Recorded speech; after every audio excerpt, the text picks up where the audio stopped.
નમસ્કાર મિત્રો, ઇલા જયસ્વાલ કિચનમાં તમારું સ્વાગત છે।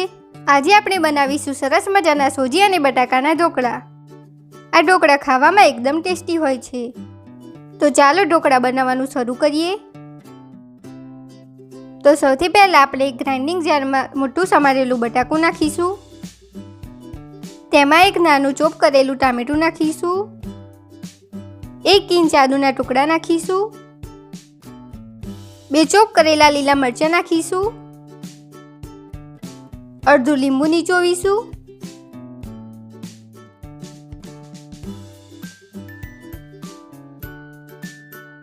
થોડુંક પાણી નાખીશું અને આ બધી વસ્તુઓને સારી રીતે ગ્રાઇન્ડ કરી લઈશું। તો આપણે તેને સારી રીતે બ્લેન્ડ કરી લીધું છે।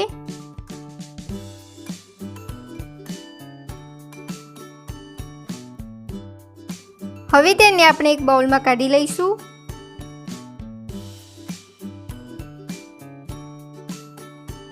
પછી તેમાં 1 કપ સોજી નાખીશું। 2 ટેબલસ્પૂન બેસન નાખીશું। અડધો કપ દહીં નાખીશું। 1 ટીસ્પૂન સંચળ નાખીશું। સ્વાદ અનુસાર મીઠું નાખીશું અને આ બધી વસ્તુઓને સારી રીતે મિક્સ કરી લઈશું।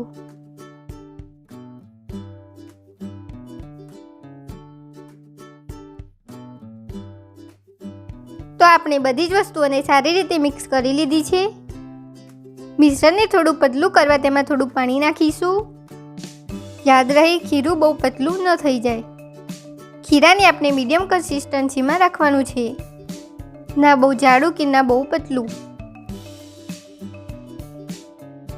તો આપણું ખીરું એકદમ રેડી છે। આ રીતનું ખીરું હોવું જોઈએ। હવે તેના પર ઢાંકણ ઢાંકીને તેને 15 મિનિટ સુધી એમ જ રહેવા દઈશું। ત્યાં સુધી આપણે એક આ રીતનો મોટો ડબ્બો લઈશું।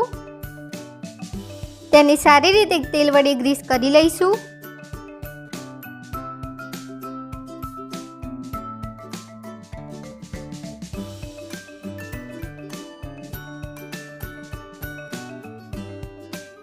તેમાં 5 mm પેપર સેટ કરીશું અને તેને પણ તેલ વડે ગ્રીસ કરી લઈશું।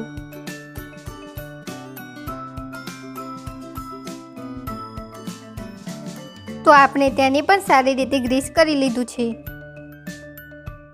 હવે આપણે ગેસ પર કઢાઈ મૂકીશું।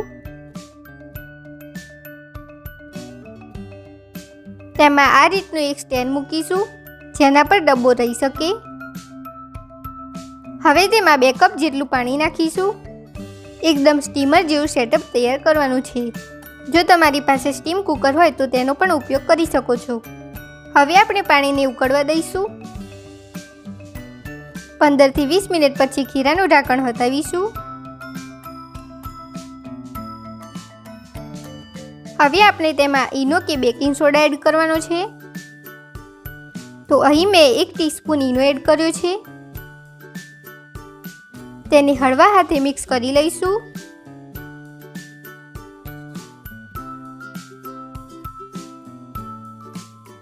તો આપણું ખીરું એકદમ રેડી છે। ખીરાને ગ્રીસ કરેલા ડબ્બામાં કાઢી લઈશું।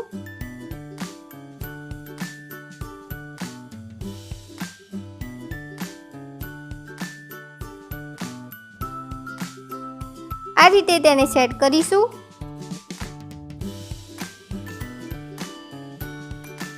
હવે આ ડબ્બાને આપણે સ્ટીમ કરવા માટે મૂકીશું। તમે જોઈ શકો છો પાણી ઉકળી ગયું છે।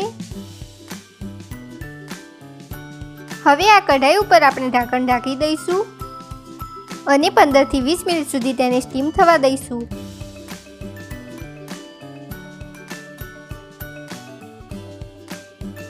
પંદર મિનિટ થઈ ગઈ છે, આપણે ચેક કરી લઈએ।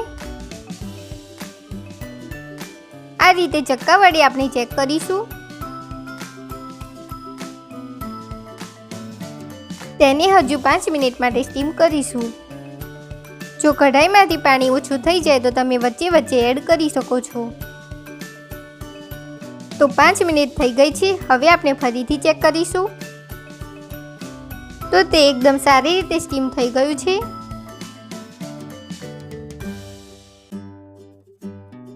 હવે આપણે ગેસ ઓફ કરીશું.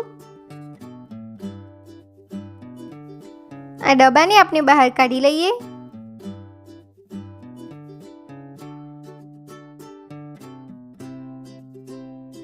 હવે તેને થોડી વાર માટે ઠંડુ થવા દઈશું.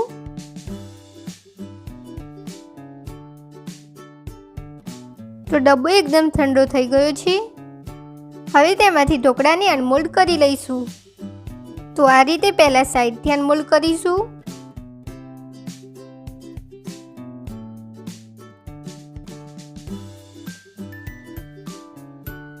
પછી તેને પ્લેટ પર આ રીતે ઊંધું કરીશું. તે આરામથી બહાર આવી જશે.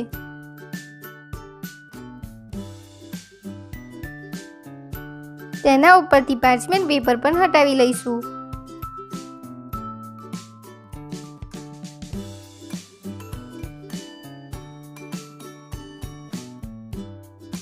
હવે આપણે ઢોકળાના ટુકડા કરવાના છે. તો સૌથી પહેલા આપણે આ રીતનો કટ લગાવીશું.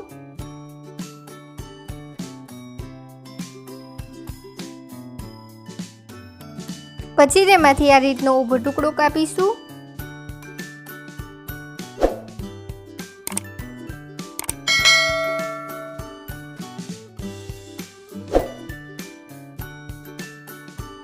તો તમે જોઈ શકો છો આ ટુકડાને. હવે આ ટુકડાને આપણે બીજા 3 ટુકડા કરીશું.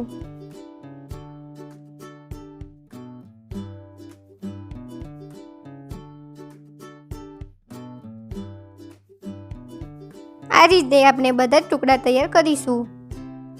તો આપણે ઢોકળાના બધા જ ટુકડા તૈયાર કરી લીધા છે. આ ટુકડાને હળવા ફ્રાય કરીને ક્રિસ્પી બનાવીશું. તો તેના માટે આપણે ગેસ પર એક પેન મૂકીશું. તેમાં થોડુંક તેલ ગરમ કરવા માટે નાખીશું. તેને થોડી વાર માટે ગરમ થવા દઈશું. તેલ ગરમ થાય એટલે તેમાં હાફ ટીસ્પૂન રાઈ નાખીશું. 1 ટીસ્પૂન તલ નાખીશું. 3 થી 4 લીલા મરચાં નાખીશું.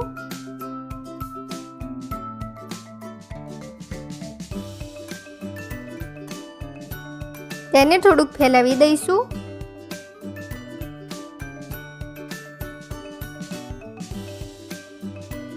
હવે તેમાં ઢોકળાના ટુકડા ફ્રાય કરવા માટે મૂકીશું.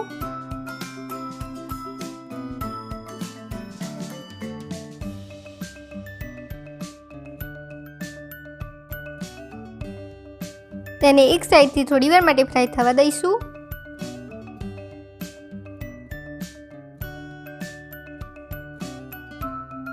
થોડી વાર પછી તેને પલટી નાખીશું.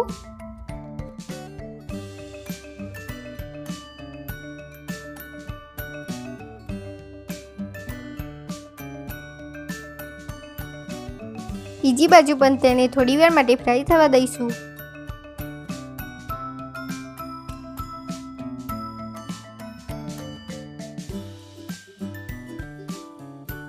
તમે જોઈ શકો છો બંને બાજુથી ઢોકળાને ફ્રાય કરી લીધા છે.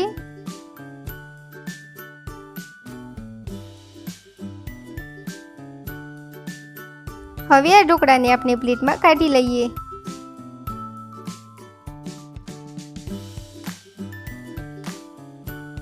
એ જ રીતે આપણે બધા જ ઢોકળાને ફ્રાય કરી લઈશું.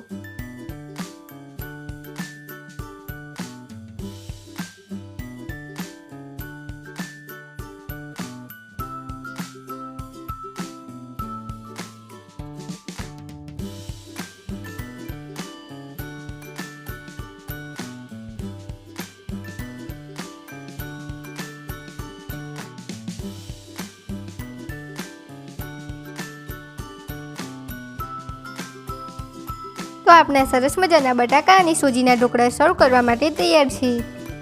આ ઢોકળાને ઘરે બનાવીને ટ્રાય કરી જુઓ અને તમારા અનુભવો અમારી સાથે શેર કરો. આવી સરસ મજાની વાનગીઓ લઈને ફરી મળીશું મિત્રો. ધન્યવાદ.